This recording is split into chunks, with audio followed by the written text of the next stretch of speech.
Hi everyone, welcome to the second World Workplace Wellbeing Online Summit hosted by the Global Wellness Institute. Thank you so much for joining us.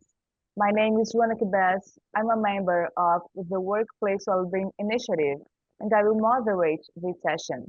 Today we're talking about creating a culture of authenticity with Dr. Michelle Woolhouse and Nick Bracks. Just a quick disclaimer before we kick off. We are recording this session and as soon as possible we will receive an email with the links of every session. And this video will be uploaded to our YouTube channel as well. You can write your questions on the chat and at the end of the session, I will turn it over to our presenters. Please feel free to use the chat window to post your questions. It's my pleasure to introduce you to Dr. Michelle Woolhouse, a specialist in mind-body medicine, acupuncture, meditation teacher, retreat facilitator, author of the book The Wonder Within, a heart-led playbook for anxious, stressed, and burnt out. Dr. Woolhouse is the medical director of Rively.com, co-founder of And Live and Retreats, and podcast host of FX Medicine. Hi, Dr. Woolhouse. Thanks for Hi, joining everyone. us. Great to be here. Our second presenter is Nick Bracks. Nick is an actor and the author of the book Move Your Mind, How to Build a Healthy Mindset for Life, linking science-based strategies and practical tools to help readers develop positive habits and daily improvements. Nick hosts his weekly podcast, Move Your Mind with Nick Bracks. He also presented two TED Talks, one about how creative and entrepreneurial drive can help combat depression, and the second one about the growing suicide epidemic. Beyond acting, Nick co-founded Happy Waves, a meditation app, launched his menswear label named Under Bracks, a restaurant venture, and co-founded a nutritional supplements company.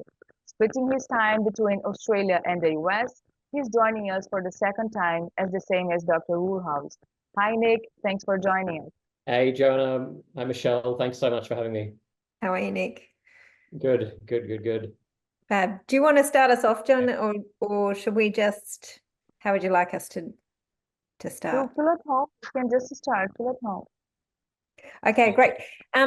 So I was thinking about this session and, one of my favorite topics is authenticity. I think that the world needs more authenticity, and we're really almost in an authenticity deprivation kind of state.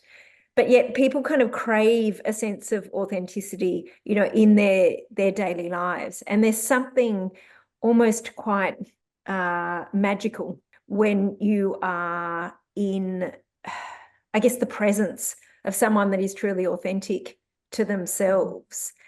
And I wonder, I just wondered and put it out to you, Nick, too, like what do you, where do you find authenticity in the workplace and how would you define that? Yeah, it's like you were saying, it's when you do come across someone that is authentic, it's sort of like a magnet, like it really, you gravitate towards it. And I think we find it so refreshing and it almost makes you feel like you can have permission yourself to be more authentic because we're terrified of being open, honest, saying what we are thinking and feeling a lot of the time because we don't know whether we'll be judged, whether people will look at us differently in the workplace, whether it might affect our position, and people really hold on to things. And a big focus for me is on men, and suicide rates are through the roof for men.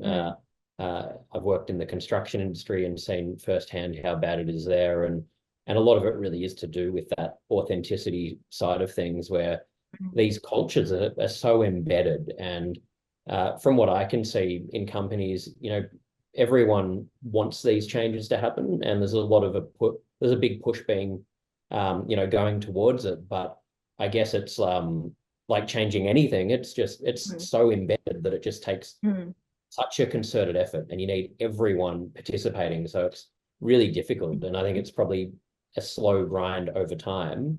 So we we need to do more about it. But yeah, that's sort of my, overarching view. And yeah, have you noticed that does that seem Well, similar? I think what's happened in the medical industry and the healthcare industry overall is actually the opposite. So when I kind of first started, practicing as a doctor, I think you were allowed a lot more, or I guess there was a semblance of freedom, and that doctors could really bring so much of themselves into the art form of medicine. And so, it used to be called the art of medicine, and still people kind of banter that around. But really, often what people experience in modern day healthcare is almost a very robotic and very unhumane or inhumane experience of what medicine can be. And what's happened over the last sort of 30 years or so, I'm not quite that, I'm probably at 28 years of sort of practicing medicine now. But what you see over the years is more and more emphasis on the pure kind of data-driven science, and less emphasis on the humanity that is required. But then when you look at something like mental health, and some recent research came out that the number one aspect of successful treatment in a psychological medicine perspective is doctor-patient relationship. Now, and then they had maybe 15%, for this particular therapy, 5% for this therapy, but it was around 70% of the success of the treatment was based on the relationship between the doctor and the patient. Now, that's extraordinary when you think about bringing that into a bigger kind of cultural concept, because what that sort of says is that humans really matter, and that being in the heart space of another human that is caring and empathic allows you to bring your authenticity. And that's where healing occurs. We spend so much of the healthcare dollar on investigating exactly what's going to work, and spend very, very little time in actually the human element of what creates the most impact. And I was talking to Joanna, before we started, in terms of bringing authenticity and almost that humanistic, unique perspective into other businesses, but also into things like branding and culture. And I think what happens is that when you get those very, authentic entrepreneurs or people that have started a business, as it starts to grow, and this has kind of occurred to me, it starts to kind of grow and you get more and more people in the system. So there's this pull towards trying to kind of create a structure around a global sort of vision, like a creative, humanistic sort of organism that does require a level of structure to it. And so then the authenticity in some ways feels like it's kind of being stifled around structure. But I guess the point that I'm trying to make is that we really need to kind of almost elevate the importance of bringing humanistic sort of tendencies to whatever business and workplace that you're in, and what profound influence that has on psychological safety, but also on innovation and all of these other metrics, which I hate this term, but they're the soft skills. The human skills are the soft skills, and the impact that has on the bottom line, essentially. Yeah. Yeah. And I think that's such an important point, because we live in a world now where we're, connected through technology, but we're more disconnected than ever from face-to-face interactions, and COVID really elevated that. And like you're saying there, that there's nothing more effective really than just building real relationships. And you can only do so much of that through technology, through, the scientific sort of approaches like what you were talking about, and all of it's important, but people really crave to, be seen and heard and felt. And I've seen that time and time again when I've gone and spoken in companies, and again, especially with men, where you'll go and share something and you'll think that, no one's really taken anything from it. And, we've had times where one of the work guys in the company's come up after the talk and said that he had a plan to end his life, and he went and got help from it. And, so many different things, and hearing back from stories. And just because they are craving that connection. So I think, yeah, what you're talking about there, is, there really needs to be a big effort in all companies to be having more of that in-person intervention and having that available, which I guess is not a simple thing to do, and it can be costly, but obviously, yes, so important. Yeah, and I mean, the cost sometimes is, if when you don't do it, is that loss of staff morale, and almost that kind of loss of leadership in a way, which is really critical as well. So, leaders are really, it's very important for leaders to understand the importance of their own authenticity, over time, because when a leader can be authentic, as we were sort of saying, it's just so important from almost a biofeedback perspective. So one of the things why I love this topic so much is that what a lot of people don't really recognize is that we are incredibly energetic beings. And so, every day in cardiology and in hospitals around the planet, we use a machine called an ECG. And what that ECG does is it actually tests the energetic of the heart. Now, the energetics of the heart can be felt outside the body, and they can be felt up to 10 feet away from other human beings. So, and there's a machine called a magnetometer, and that tests the electromagnetic field of the human heart.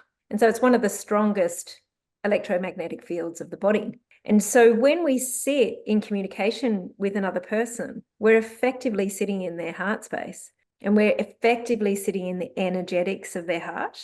And so that's a really beautiful thing, because we can feel when people are authentic, which has an impact on us in terms of our psychological safety. And I think that we've got to really remember how important our own energetics are as we invite people into our heart space. So I had a beautiful podcast conversation with a guy who's doing a PhD in the metacognition of the experience of you. So his whole PhD is, how do other people experience you? And I was like, that is such a good question. And he says he goes into these workplaces and he asks this question, like, what do you think is the experience of you on the people around you, on your staff, on your colleagues, at the same level, on those ones above you? And he said he usually gets two responses. One is, I've never thought about that ever. And the other is, I never want to think about that. Stop right there. Get out of my company. Yeah. I'm never going to think about that. But I think it's such a beautiful way of actually, because we talk about self-improvement all the time, and that everybody has kind of a responsibility to, for my perspective, what I bring to medicine is this intention about being better and better at being me all the time. And so I hope to kind of instill that into the people that, I see, is like, what is the best version of you? And not the expectation of the perfect version of me, because there's no such thing. But how can I be better and better at bringing myself into my own life? And I think asking that question of what is the experience of me to other people is such a beautiful thing in helping me to gain my own personal feedback without having to have the experience of other people or the opinions of other people. And I think that's a really beautiful question to ask yourself. How do people experience me? Yeah, I mean, that can be a pretty confronting one, like you're saying, and we don't have, even the self-awareness to be able to look at it that way. We think, oh, I'm me, this is how I am, and we don't really think about, well, why am I behaving in those ways? How could that be interpreted by other people? And that self-awareness is, I guess, is a lifelong process. And it's almost like the more you unravel and learn, the more you realize you don't know about yourself. So it's a crazy process. And I think by going through that, you can then have more empathy for other people, because you can start to see from their perspective and realize, and it's so important for companies where especially for leaders or for anyone that, if interactions and cooperating with each other and supporting each other to be able to look at it, even if you don't agree, and maybe you end up sort of having, winning the argument or having the right answer, but being able to say, hang on, where's this person coming from? Why are they looking at it that way? Mm. And you can avoid so many issues and just create a much healthier, more authentic place to work. Yeah. Because polarity shouldn't be there. We should be allowed to have different views and healthy arguments, but not in that polarizing way. And I think we need interesting. When I ran I ran a general practice for 13 years, and I, coming from the background of medicine, what I found, I guess, the most challenging part of medicine was this hierarchical kind of system. And I think it's difficult coming into a hierarchy in medicine and being a female doctor. And I went to a doctor yesterday, actually, for my own health needs. And it was very much a classic male-female kind of dynamic. So it's a profession of medicine that is incredibly male-dominated. And all of the admin and support staff and nurses were women, and all of the surgeons were doctors. And so it was a very much that very old system of how I kind of started back in the early 90s and 80s and 90s. And so I don't have that in my life. So when I ran a general practice, it was all women. And so I wanted to make it a very kind of, I guess, equal and sort of a horizontal kind of hierarchical system where people could all have their own input. But it's interesting sometimes when you develop something like that is that not everybody likes that. People like to know who, they talk up to and that sort of thing. So there was a bit of resistance from that, because I kind of assumed that everybody would want a sort of horizontal system, and they some of them found it very confrontational to actually have me at that sort of same level. So it's interesting to sort of see that we can have these grand plans, but it's also really important to actually acknowledge where people are at in terms of, some people like the structure and they like that sort of sense that it's familiar for them to be in a more enabling kind of role. And that's really important to actually understand as well. Like your point too, is that not everyone's really ready for that level of self-awareness and that sense of equality that, is almost more akin to the natural ways of life. People want to kind of, emulate the leader and have somebody lead them and all of those kind of things. So it's interesting there to kind of see sometimes the backlash, or that it's not as easy as just a grand idea that you want to kind of create. So I think that's important to recognize too.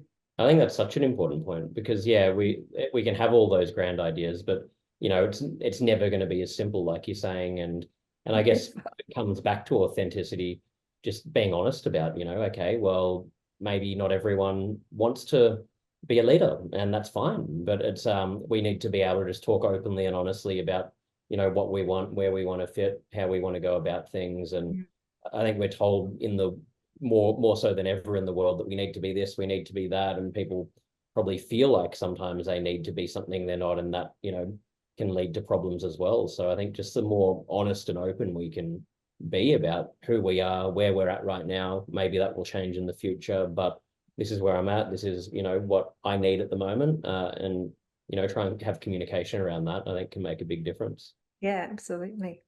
What are your kind of thoughts of this is such an interesting kind of question for me about what blocks people from being their authentic self, and I think that's a huge kind of question that often comes from sometimes difficult patterning in childhood or challenges in the school system. I think sometimes our most authentic people are actually really hurt from the systems because they didn't actually fit into the systems in terms of that creativity as well. So sometimes it's quite scary to show your own authenticity, because in the past, particularly through adolescence or maybe even primary school years, some kids who are particularly quirky or very unique are often shunned or bullied for their authenticity. And I think that's important to kind of recognize when we're bringing in things like psychological safety into workplaces, and to really understand if you're running a workplace or leading a workplace, the importance of diversity is really important. But sometimes you have to really create that safety, and it might take some time for people to actually have the confidence to share their authentic truths with themselves and with others as well, because of this fear of being hurt, or even the fear of being themselves. It's sometimes quite scary to be yourself. It can be terrifying. Yeah, exactly. And I think, like you're saying there's a lot of shame a lot of the time. If I look back to, my own experience, it's stuff that I'm still unraveling now. And you think that, if I look back to 5 years ago, I thought I had developed so much, and I had, but I look back and I, had all these layers that hadn't been removed, and, recent ones that are being removed now. But then I'll probably, in another 5 years, see how many other things I hadn't worked through, and it can go so deep. So it is a tricky thing. Yeah, there's so many levels to it, and a huge amount of fear with just, it's a funny thing that there's so much fear with being ourselves. And, for me, and I think a lot of people, I used to struggle with people pleasing and being terrified to let people down or do wrong by them or whatever it was. And it's an odd thing, because it feels like it's because you're caring so much about the other person, but it's actually just your ego and you worried about how it's going to impact on you. So it can be very confusing. And I think it's probably baby steps, but I think we need to cultivate those environments where people can feel safe to start to be themselves. And I think that's where, whenever I've been able to make progress, it's when you're in that supportive environment. Because I think where, it might be from your parents, where you've showed, like you were talking about, you might be creative or quirky, and you've been shamed by your parents, and not because they were bad people, but because they thought they were trying to, shape you into the person that they felt you needed to be. And then you feel terrified. So when you can create an environment where people know, no, nothing bad's going to happen if you show your real self and, talk about what's actually on your mind, it can be, a really good first step. Yeah. I think listening to you then, like, what comes to mind too is, like, when you look at some of those, what are they, time-lapsed photography of the way kind of seeds sort of, pop up, those beautiful kind of National Geographic kind of time-lapse sort of photos. There's a sort of spaciousness and a timing, of it. And there's a Japanese word, I think it's ubatori, and I'm not sure whether I'm saying that right, but essentially it's a word that means everybody will bloom in their own time. And I think we live in such a fast-paced kind of society that has this time pressure. We're meant to, know what we want to kind of do by the age of 18. And then, you got 3, 4, 5 years to sort of, get your certificate and, off you go. And then, you're meant to have babies at sort of, 28, 30, and then And, that's a structure that's really difficult to break down. And this is where, like, some people that kind of, like, you give them an inch and they're kind of just an uber capable person, and they're just going to run with it. They might actually kind of go, oh my God, thank you. You looked at me really kindly, and so I can be authentic. And other people are going to need a whole lot of reassurance and coming back. And so that requires patience, and it requires trust. The trust in the power of authenticity, and the power of allowing somebody to be their truth selves. And also patience in the acknowledgement that all good things take time, So we are in a society that rushes everything. You always, as a business owner, and I'm only really a micro business owner now, is you often feel like you kind of, going to miss the next big thing, the next kind of TikTok or the next sort of stuff. And it's such a beautiful thing about taking time just to be away from all of that, so that you can actually listen to your heart speak. And also, try and get rid of some of the noise in your own head. So we've got all of this external noise outside of us from, Netflix and TV and radio and music and social media and other people and other people's opinions. But we've also got these enormously busy kind of heads of like, who am I? What am I meant to do? What am I going to do? Like, harsh inner critic, terrible, you're not good enough, et cetera, et cetera. And so all this kind of noise in our heads just stops us from being our authentic selves as well.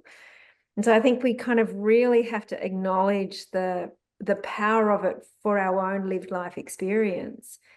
And some of the things that is required to develop that is actually oxymoronic to the modern day of life, which is patience, space, and trust. Yeah. It's so like, true. can we get some more of that? We live in such a contradictory world. I know. Crazy. And what we actually need is far, far less than what we are actually striving for. And it is such a curious thing. So since I sold my business, I obviously got some time back. But most importantly, I actually got peace of mind back in my mind. And I think that is something which is really important for leaders and business owners to actually acknowledge the impact on their own lack of spaciousness of the mind. And so I would really encourage people to see whether, like, you really have to seek it out, that spaciousness, because otherwise it just doesn't appear in this world, like with these phones and computers and stuff. Like, you have to manifest it for yourself, and the power of it in terms of your authenticity. And it's not just authenticity in being you, but it's the authentic path that you might wish to travel. Yeah, it's an addiction, really, isn't it? It's an addiction to this future happiness that you'll never get to, because the goalposts will just keep moving. And it's an excuse actually just not to be still with ourselves, because it's scary to live in that uncertainty and not feel like there's an answer. Just enjoy what's in front of us, because we feel like we need to get this special thing to have permission to be happy, or be like this other person, or have this much money. And like you're saying with your business and giving yourself the space now, I sort of had a similar experience over the last probably 6 months, where probably the last 3 or 4 years I've been working really hard on my business. And I kept telling myself the narrative that, I'd sort of put the acting on hold for a couple of years and really wanted to do it, but was saying, no, I can't do it until this gets to a certain point and I'm financially stable enough, and blah, blah, blah, blah, blah, blah. And then, years passed by and I looked at it and thought, well, this won't change. This isn't actually about getting to a certain amount of money. This is because I'm actually scared to take a chance on myself and be vulnerable and do something I really want to do. And being able to calibrate that and still keep the business, but really step back and focus more right now on what I want to do, because it's kind of a confronting realization when you really remind yourself that if you don't do it now, you probably never will. Like, life is fleeting. So I think, again, that authenticity is part of that, just being so brutally honest with ourselves, what's important in life and what's real, and the bullshit that we can be feeding ourselves. Totally. I mean, and I think we're all kind of in it together. I'm exactly the same sort of position. Like, I published a book about 2 years ago, which went really well, and want to write another book, and trying to peel back these times, but, and these commitments, and gosh, that's hard to peel back. People, you're not really supported to peel that back. Like, everyone's like, so can you just pick up another half a day? Can you pick? And I'm like, no, like, and I actually, it was really interesting when I spoke to, the manager of a practice that I work at, and she was like, well, what are you going to do if you're going to peel back the day? Like, you're going to have to do another, I felt really affronted that she was open arms with my authenticity, like, she wasn't like going, oh my God, go follow your dreams, girlfriend. She wasn't. It was only about her bottom line. So sometimes being authentic is actually going to be an affront for other people, and so it's not always going to be celebrated. And I think people really need to recognize that. is that it takes a lot of courage to be authentic. And it may not work out the way you previously thought, but I think the power of authenticity is the power of authenticity, is that it feels good on the inside. What we know from science is that it allows you, when you're in an authentic space, what we know is the biological processes work better. So, we learn better, we remember better, we sense better, we're clearer, there's a clarity and there's a greater productivity. And that's really important to know, because sometimes if we're affronted by our own authenticity or it's not celebrated, we have to really back ourselves about how incredibly powerful, like you sort of said, it's like, this is your authentic journey, with acting, and mine is to write this next book. And I have to honor that, because not everybody else is going to do that yet. Okay. Yeah. So if you're a success in acting, sure, everyone's going to go, great, that was amazing. Like, well done, but if you're not, they're going to go, see, told you so. Exactly. So that's It's the so risk. Yeah, so true. It's the same with my book. Like, if it's terrible, people are going to go, you should have just stayed working. Yeah.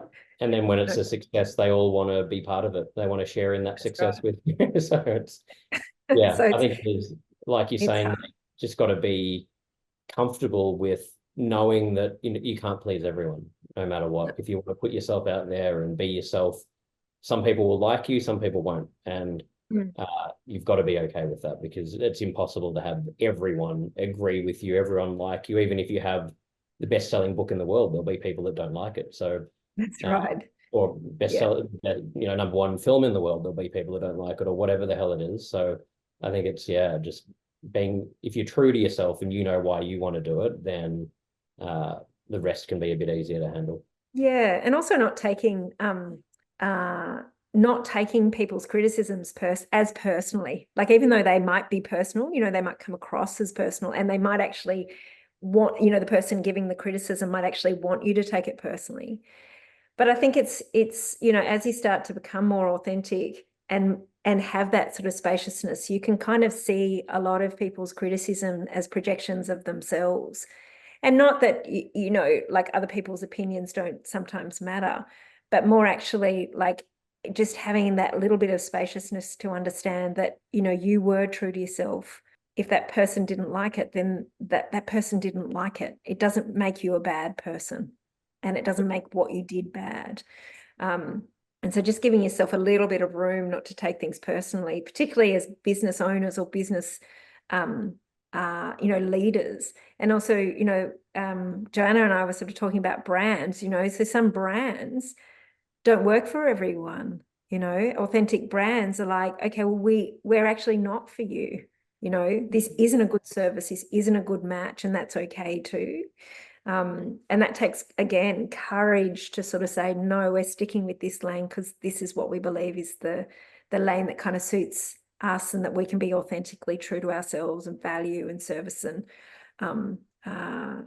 those kind of qualities that make businesses great and that make humans feel good about themselves, and that's really important, I think, in anyone's world, whether it's business or personal. Absolutely. Yeah, I think the most successful and authentic brands, they are not trying to please everyone. They are narrowed to their customers. And I'm listening to you here and reflecting a lot. And I believe that authenticity is related to perfect self-expression. And to express ourselves perfectly, we need some depth in perfect awareness and be comfortable expressing it in our groups and communities. And I was reflecting, Michelle, how your retreats can help with developing or sparking people's authenticity. Do you have some methodology to help people with their authenticity or with their self-awareness? Yeah. So, I mean, retreat work is so powerful in terms of developing authenticity, because the critical aspect of taking time to retreat is about taking the spaciousness to let your kind of true self come forth. Now, we all kind of, come into this world sort of with you know, in some ways, we're already a package. You know, we're already a perfect package. And our job kind of on this planet is to deepen that expression and deepen that experience of ourselves in the context of our lives. And I guess too, it's like comes back to that element of, you know, patience and trust and discernment and space. And so on retreat, what we do is we dedicate time for, you know, the knowledge to be downloaded, but also to encourage the experiences that help people embody new experiences, so adventurous, new, innovative experiences, so that they can then find a little bit more of their true self, and then also have the courage to express that. Okay, so whenever we develop a new skill, it takes practice. You know, we're not meant to be amazing, you know, when we first try something new. And so, you know, I just find as an adjunct to the work that I offer, to be able to offer retreat work, it's literally the icing on the cake. And it's so profoundly important for people that are ready to take that jump. And what's so beautiful is that I get to see people afterwards, and you see people change, like really long-term changes in terms of who they are as a person. And so it's really, yeah, it's really a special thing to do. It was pretty effective, right? Very effective. Yeah. And it's also really effective too, is like to Nick's point as well, is that when you kind of go on retreat, you also see often people more maybe slightly ahead of you, you know, in terms of the readiness to change or for that self-awareness. You know, they might be quite self-aware. And so you see them almost like a mirror or a beacon of where you can kind of get to. And there's something beautiful about group work, even though most people run for the hills when you talk about group work. The power of it is amplified so much, you know, because of the mirror neurons that we have within our nervous systems. The self-reflection is incredibly powerful. And usually what happens is when people are in a beautiful space or they're in a peaceful sort of environment, that kindness and that compassion shines through. And so you start to develop that sense of trust within oneself and the courage to be that authentic person. And it feels so good. It feels so good to be more connected to that holistic expression of yourself. May I come up with some questions? Sure. So, why is psychological safety and what is psychological safety and how do you establish this in the workplace? Nick, do you want to? Oh, sure, I can jump in.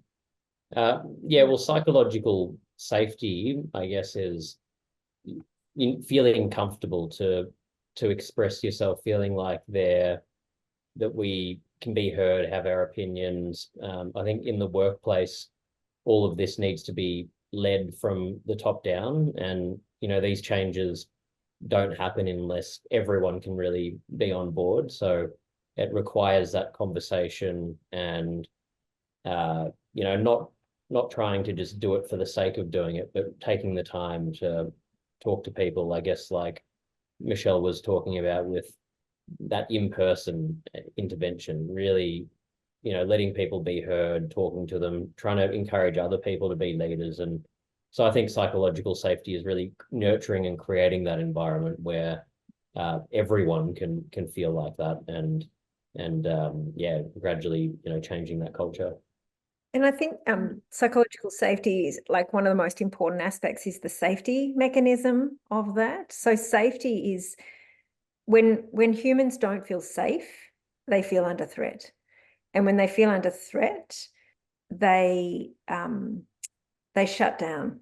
So their executive functions shut down. So what we know about kind of the neuroscience of it is the frontal lobe, which is due for like planning, executive functions, strategy, you know, the ability to kind of read a room. When somebody is under threat, that shuts down. So psychological safety is creating a safe space so that people are actually at their best, where they can have new ideas, where they can innovate, where they can strategize, where they can ideate. And that's really important for business owners and leaders to actually understand the importance of safety from a neuroscience perspective as well, because it will make a big difference to the way people feel and the innovation of their companies. Thank you, guys. I think we have time for only one more question, okay? What is the difference between belonging and authenticity? I'm happy to answer that. So belonging is a really important human experience. So we're mammals, or we have an animal nature, which is all about attachment, and in many ways this kind of sense of safety as well. And so to belong to our tribe is really important from a survival mechanism, and we need it. So loneliness, which is almost the opposite of belonging, is one of the most physiological and psychologically stressful events in a person's life, and we're in a loneliness epidemic. And so belonging becomes almost like foundational. And in some ways, we kind of see it as the opposite of authenticity. What's the ultimate is to belong and to be authentic at the same time. But sometimes what happens is when people show their authenticity, that can block their sense of belonging. And so that's really what we don't want to see, and why people feel so afraid to be truly authentic to themselves.